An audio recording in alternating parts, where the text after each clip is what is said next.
các bạn, hôm nay mình và Christopher có mời một số bạn đến nhà mình chơi đó. Và các bạn của mình cũng có thể tắm hồ bơi của mình đó các bạn. Các bạn ơi, mình đã chuẩn bị hồ bơi xong rồi. Nước rất là trong đúng không các bạn? Mình muốn nhảy vào đó mình tắm liền thôi. Christopher ơi, Christopher anh đâu rồi Christopher? Anh đây. Wow, Anna, hôm nay em rất là xinh đẹp đó. Wow, Anna, em đã chuẩn bị hồ bơi rồi hả? Wow, nước rất là trong các bạn ơi.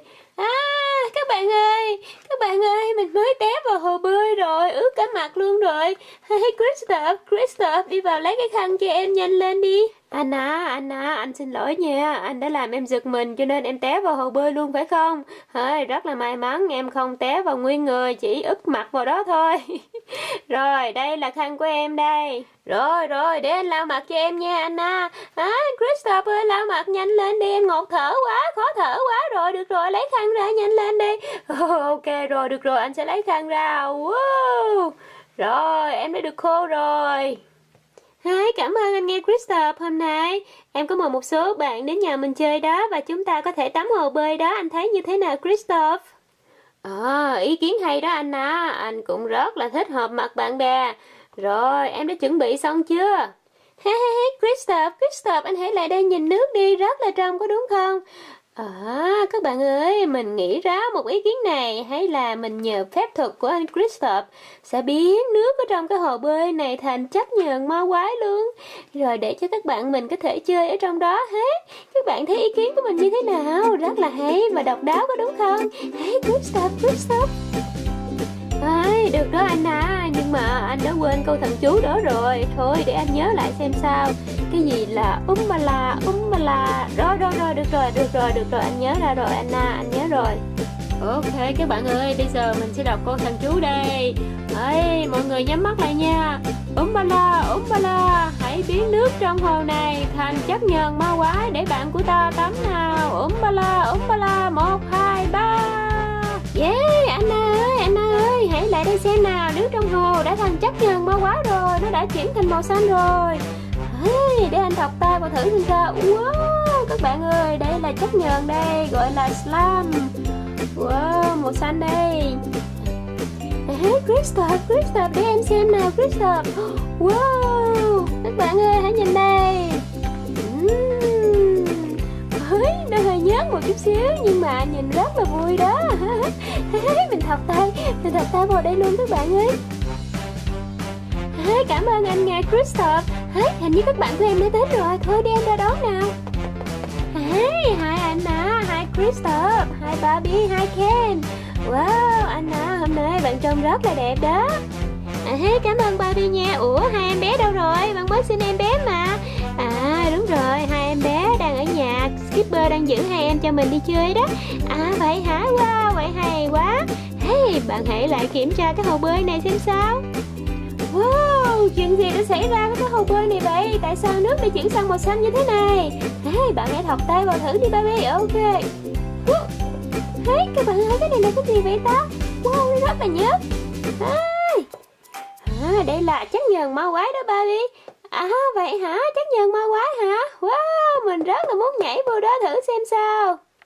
Pita và Teresa cũng đến chơi luôn. Wow, hai Anna, hai Christopher. Hai Anna, cảm ơn bạn đã mời mình đến đây nha. Không có chi đâu Teresa, bạn hãy lại hồ bơi xem đi. Ok, để mình lại hồ bơi xem nào. Wow, cái hồ bơi tại sao lại chuyển sang màu xanh như thế này? Đó là chất nhờn ma quái đó Teresa. Vậy hả? Mình đã nghe nói chất này lâu rồi nhưng mà mình không có dịp nhìn nó. Wow, để mình để tay xem sao. Các bạn ơi, để mình để tay vào xem sao. Wow. Nó rất là nhớt các bạn. Các bạn có thấy không?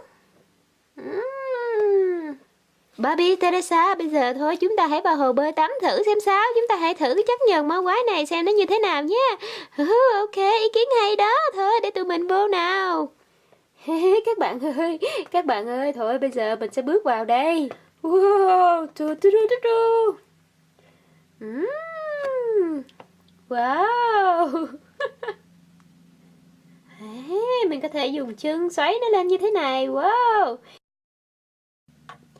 Hey Barbie, Anna, vào đây chơi đi, vui lắm đó. Ok, tụi mình sẽ vào ngay.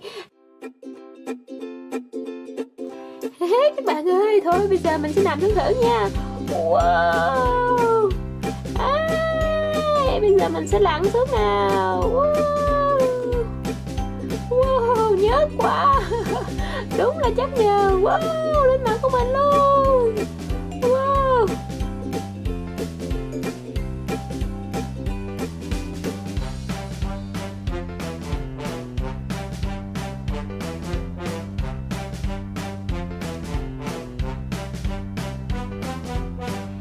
Barbie ơi, vào đây chơi đi Barbie. Ok, các bạn ơi, thôi bây giờ để mình vào nào. Wow, Teresa, bạn sẽ nằm xuống vậy. Các bạn ơi, mình rất là thích cái chấp nhận ma quái này đó. Bây giờ để mình ngồi xuống đây nào. Wow.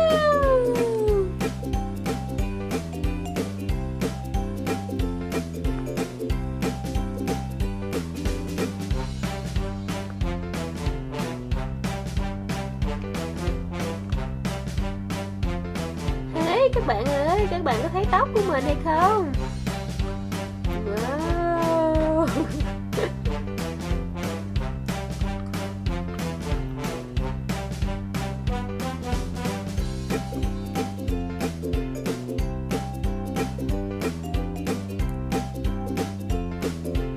Các bạn mình có thể bơi trong đây được đấy. Barbie ơi, bạn đâu rồi? Mình đây Teresa, mình đây. Wow. Tóc của mình bây giờ đã dính chất nhờn ma quái vào rồi.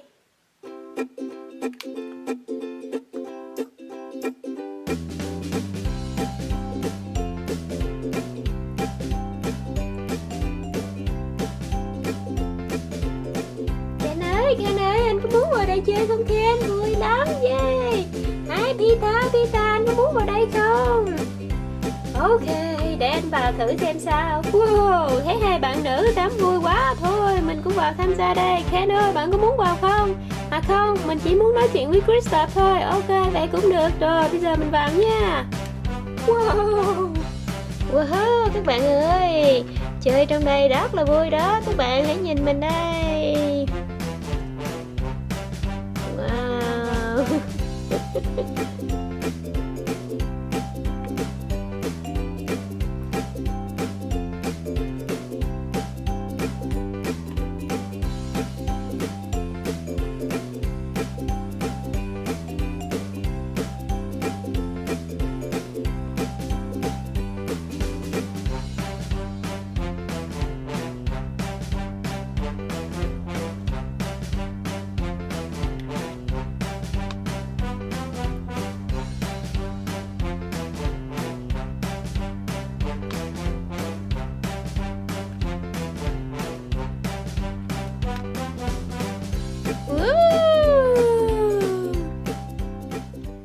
Wow, Barbie ơi, em ở trong đó có vui không? Wow, em có sao không? Trong đây không có sao anh Ken, trong đây rất là vui. Anh Ken hãy vào đây đi tắm đi anh Ken. Ôi, no, không, anh chỉ muốn nói chuyện với Christopher thôi. Ok, vậy cũng được anh Ken. Pita, bạn thấy như thế nào Pita? Ken ơi, rất là vui đó, rất là mát. Mình có thể sử dụng chất nhờn ma quái này để làm mặt nạ đắp toàn thân luôn. Wow, vui lắm Ken.